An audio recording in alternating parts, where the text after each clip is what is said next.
மாண்புமிகு பேரவைத் தலைவர் அவர்களே, தேசிய மக்கள் தொகை கணக்கெடுப்பு என்பது அதாவது ஒன்றிய அரசால் மக்கள் தொகை கணக்கெடுப்பு சட்டம், அதாவது சென்சஸ் ஆக்ட் 1948 மேற்கொள்ளப்படும் ஒரு மாபெரும் பணி.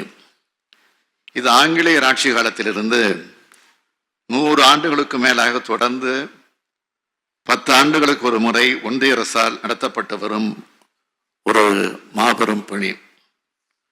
மக்கள் தொகை தொடர்பான மக்கள் தொகை கணக்கெடுப்பை சட்டத்தின் பிரிவு 3 படி ஒன்றிய அரசுதான் மக்கள் தொகை கணக்கெடுப்பை நடத்த வேண்டும்.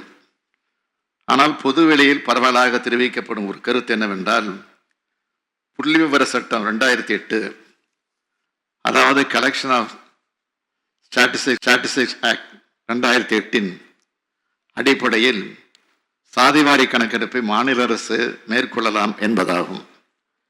இந்த சட்டத்தின்படி மாநில அரசுகள் சமூக பொருளாதார புள்ளி விவரங்களை சேகரிக்க வழிவகை செய்யப்பட்டுள்ளதை தவிர, இதே சட்டத்தின் பிரிவு 3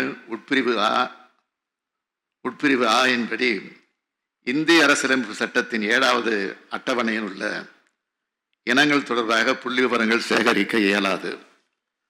அதாவது 7வது அட்டவணையில் தான் மக்கள் தொகை கணக்கெடுப்பு 69வது இனமாக குறிப்பிடப்பட்டுள்ளது.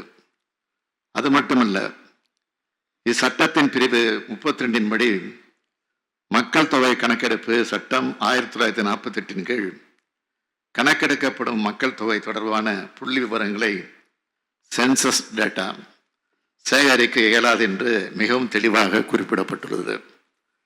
மேலும் இப்பொருள் தொடர்பான தற்போது மாண்புமிகு உச்சநீதிமன்றத்தில் நிலுவையில் உள்ளது. மாண்புமிகு பேரவைத் தலைவர் அவர்களே, இந்நிலையில் பொதுவெளியில் சில தவறாக புரிந்து கொள்ளும்படி 2008ஆம் ஆண்டு புள்ளி விவரங்கள் சேகரிக்கும் சட்டத்தின் கீழ் சாதிவாரி மக்கள் தொகை கணக்கெடுப்பு மேற்கொள்ள இயலாது.